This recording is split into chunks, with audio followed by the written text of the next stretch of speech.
오늘 이 새벽에 우리에게 주시는 말씀 같이 받도록 하죠. 누가복음 23장, 누가복음 23장 50절로 56절의 말씀 같이 보겠습니다. 신약성경 139면 이렇게 될 것 같아요. 누가복음 23장 50절부터 56절의 말씀 저와 같이 교독합니다. 공의 의원으로 선하고 의로운 요셉이라 하는 사람이 있으니 그들의 결의와 행사에 찬성하지 아니한 자라. 그는 유대인의 동네 아리마대 사람이요 하나님의 나라를 기다리는 자. 그가 빌라도에게 가서 예수의 시체를 달라 하여 이를 내려 세마포로 싸고 아직 사람을 장사한 일이 없는 바위의 판무덤에 넣어두니 이날은 준비일이요 안식일이 거의 되었더라. 갈릴리에서 예수와 함께 온 여자들이 뒤를 따라 그 무덤과 그의 시체를 어떻게 두었는지를 함께요 돌아가 향품과 향유를 준비하더라. 아멘. 오늘 말씀을 같이 나누고 은혜를 나눌 말씀의 제목 따라해 보시길 바랍니다. 예수님의 상주 요셉. 이 제목을 달면서 많이 고민을 했어요.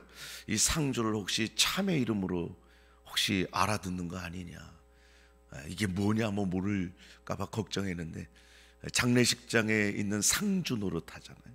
그 상주 요셉, 그렇게 같이 말씀의 은혜를 나누려고 합니다. 그 스펄전 목사님이 이런 말씀을 하셨더라고요. 어느 날 십자가를 아무리 묵상하고 기도하는데 감동이 없더래요. 눈물이 없더라고. 십자가를 묵상할 때마다 눈물이 흐르고 감동이 있고 감사가 넘쳤는데 나도 모르는 사이에 어느 날 갑자기 십자가를 묵상해도 감동이 없고 눈물이 없어서 울었대요. 야, 그렇구나. 우리가 한때는 십자가 앞에서 십자가만 생각만 해도 흘러넘치는 눈물이 주체가 안 되고 하나님 앞에 감사했던 그 신앙이 너무나 바쁘다는 핑계로 정신없다는 이유로 어느새 우리 주님의 십자가는 장식품이 됐고 까맣게 잊혀진 옛날이요, 그렇게 되는 것 같아요. 여러분, 어떤 분은 머리로는 십자가를 기가 막히게 잘합니다. 박사예요. 십자가는 어떻고 무게가 어떻고 어떻게 주님이 짊어지고 가셨고, 그러나 감동이 없어요. 눈물이 없어요. 그리고 십자가의 삶이 없어요. 근데 또 어떤 분은요, 기가 막히게 감동을 합니다. 찬송을 부를 때마다 눈물을 흘리고 십자가를 묵상할 때마다 감사가 넘치고, 그런데 그분도 십자가의 삶이 보이지 않아요. 여러분, 다 그건 위험 적신호가 켜졌다고 생각하셔야 돼요. 십자가는 능력입니다. 십자가는 생명입니다. 십자가는 교회 하나만 있는 것이 아니라 교회 밖에까지 연장이 돼야 돼요. 우리 직장에도, 우리 학교에도, 우리의 삶의 현장에도 십자가는 능력이 돼야 되고 믿음의 표식이 돼야 됩니다. 따라해 보시길 바랍니다. 십자가는 믿음이다. 십자가는 능력이다. 아멘이에요. 저는 그런 의미에서 오늘 성경에서 우리에게 소개하고 있는 한 사람을 같이 보려고 합니다. 이 요셉이라고 하는 사람, 뭐 다 아니까 그냥 얘기하죠. 뭐 다 들통났는데 뭐 이제 숨길 필요 없죠. 이 요셉이라고 하는 사람은 그동안 잘 드러나지 않았던 사람, 오히려 예수님의 제자들에 가리워서 있었을지도 모르겠어요. 잘 보이지 않았던 사람입니다. 그런데 우리에게 오늘 기가 막힌 타이밍에, 그 사람이 너무나도 필요한 타이밍에 드러나지게 나타나서 자신이 그동안 가지고 있었던 십자가의 능력, 믿음의 표식을 드러내 보이기 시작합니다. 우리 주님께서 아침에 9시에 십자가에 못이 박히시고 오후 3시에 운명을 하셨어요. 십자가 위에서 6시간 동안 물과 피를 쏟았습니다. 우리 주님이 진짜 죽었는지 알아보기 위해서 로마 군사가 창으로 주님의 옆구리를 찔렀을 때 물과 피가 나왔다고 그래요. 그 물이 나온다라는 것은 심장이 멎었을 때만 나온답니다. 그러니까 이 말은 의학적으로 죽었다라는 표시. 우리 예수님은 정확하게 숨지셨어요. 오후 3시에 운명하셨어요. 그리고 금요일 오후 6시부터 안식일이 시작됩니다. 오늘 우리가 읽은 말씀처럼 안식일이 거의 다 됐어요. 이제 3시간 남았습니다. 만약에 이 3시간 안에 장례를 치르지 못하면 우리 예수님의 시신은 십자가 위에서 그대로 방치되어야 돼요. 그 더운 팔레스타인 땅에서 금방 부패되고 냄새 날 것이고요, 참 기가 막힌 상황이 펼쳐질지도 몰라요. 그렇다고 해서 예수님의 시신을 장례를 치를 사람이 있습니까? 제자들이 다 도망갔는데 여인들이 무슨 힘이 있어요? 치를 만한 능력이 있습니까? 그런데 이때에 아리마대 요셉이라는 사람이 나타나서 우리 예수님의 장례를 치릅니다. 그리고 예수님의 장례 상주 노릇하면서 멋진 우리 예수님의 이 땅의 장례를 해낸 사람입니다. 마리아가 예수님의 장례를 예비하고 준비했다면 아리마대 요셉이라고 하는 이 사람은 예수님의 장례를 마무리했어요. 장례를 치른 사람입니다. 제가 오늘 여러분들과 같이 이 말씀을 나누려고 하는 의미는 우리가 예수님의 상주여야 한다. 우리가 예수님의 장례를 치룰 수 있는 믿음이 돼야 된다는 거예요. 과연 이 아리마대 요셉이라는 사람, 혜성같이 나타나는데 과연 어떤 사람이냐? 먼저 첫 번째로 보면 선하고 의로운 사람이라고. 한마디로 말하면 세상에 선한 영향력을 끼쳤던 사람이라고 성경이 우리들에게 소개하고 있단 말이에요. 50절 보니까 공회의원으로 선하고 의로운 요셉이라 하는 사람이 있어요. 참 선했으면, 얼마나 선했으면 성경이 이렇게까지 요구하고 인정을 합니다. 사내들은 공회 회원이에요. 어쩌면 유대 사회에서 최고의 위치에 서 있는, 많은 것을 가지고 있는 사람이에요. 오늘 말씀을 보니까 자기의 무덤이 있었어요. 그것도 돌무덤이에요. 이거는 부자 아니고서는 불가능한 때입니다. 다른 말로 말하면 이 아리마대 요셉은 부자였다는 거예요. 그리고 의로운 사람이었고, 그리고 또 성경이 아주 중요한 우리에게 이야기를 합니다. 예수님의 제자라고 이야기. 그동안 감춰졌던 제자예요. 예수님을 사랑했던 제자예요. 부자는 그때 당시 유대 사회 분위기상 예수 믿기 어렵습니다. 지금도 마찬가지. 그래서 예수님께서 말씀하셨을 거예요. 부자는 천국 가는 것이 낙타가 바늘구멍 뚫어 지나가는 것보다 더 어렵다고 해요. 무슨 상징적인 표현이죠. 그만큼 부자가 예수 믿고 구원받는 거 어렵습니다. 왜냐하면 아쉬운 거 없고요, 하나님이 필요 별로 없는 사람들이죠. 하나님 없어도 얼마든지 떵떵거리면서 살 수 있는 그런 사람이라. 특별히 마음의 부자들, 교만한 자들, 절대로 천국하고는 관계가 없죠. 그런데 오늘 이 아리마대 요셉이라고 하는 사람은 부자였는데도, 그때 당시에 최고의 권력을 갖고 있는 부류 중에 하나였는데도 예수님의 제자였다는 거예요. 여러분, 이것이 오늘날 우리들에게 던져주는 아주 놀라운 도전이에요. 교만하지 않은 거예요. 조금 있다고 해서 교만하지 말아야 돼요. 이렇게 부자라도 겸손한 사람들도 많습니다. 우리 대한민국의 부자라도 하나님 앞에 겸손하고, 아무리 내가 갖고 있어도 예수 그리스도의 보혈 아니면 나는 구원 못 받습니다라고 인정하고 엎드리는 사람이 참 많습니다.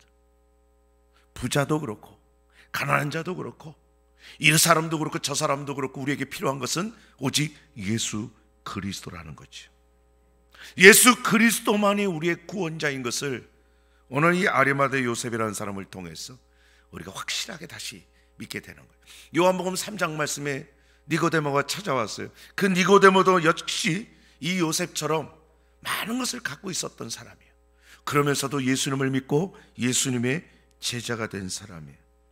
만약에 여러분 내가 조금 가지고 있다고 하면서도 교만하다면 잘못 믿는 거예요. 밖에서 아무리 권력이 있고 아무리 아무리 잘하고 성공했더라도 하나님 앞에 오면 여러분 허리 숙이세요. 고개 숙이는 거예요. 그게 살 길입니다. 그것이 우리 주님을 기쁘시게 하는 일이에요. 이것이 요셉이 선하고 의롭다고 인정받은 이유입니다. 여러분, 사람에게 선하고 의롭다고 인정받는 거 의미가 없습니다. 세상의 가치로 선한 것은 하나님이 선하다고 인정하는 가치와 전혀 달라요. 우리는 하나님께 선하고 의로운 자라는 인정을 받아야 될 줄로 믿습니다. 두 번째로 요셉이라는 사람은 어떤 사람이냐, 사람을 두려워하지 않고요, 주님을 위해 사람은 기꺼이 희생을 마다하기를 원치 않았던 사람. 어렵게 들리죠. 쉽게 말하면 주를 위해서라면 목숨 거는 사람이라. 시대적 상황이 그랬어요. 제자들조차도 감히 빌라도에 가서 예수님의 시체를 달라고 할 수 있나요? 도망가기 바쁜 존재들인데 두려워요. 예수님의 시신을 달라고 갔다가 오히려 잡혀서 죽는 그런 일이 얼마든지 있을 수 있습니다. 그런데 오늘 이 아리마대 요셉이라는 사람, 제자들도 못하고 누구도 못해요. 그런데 이 아리마대 요셉은 빌라도에게 가서 예수님의 시체를 달라는 거예요.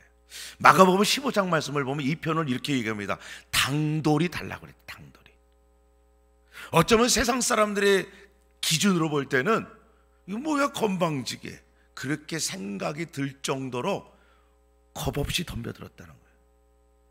여러분, 제일 무서운 사람이 세상에서 누군지 아세요? 겁이 없는 사람이에요.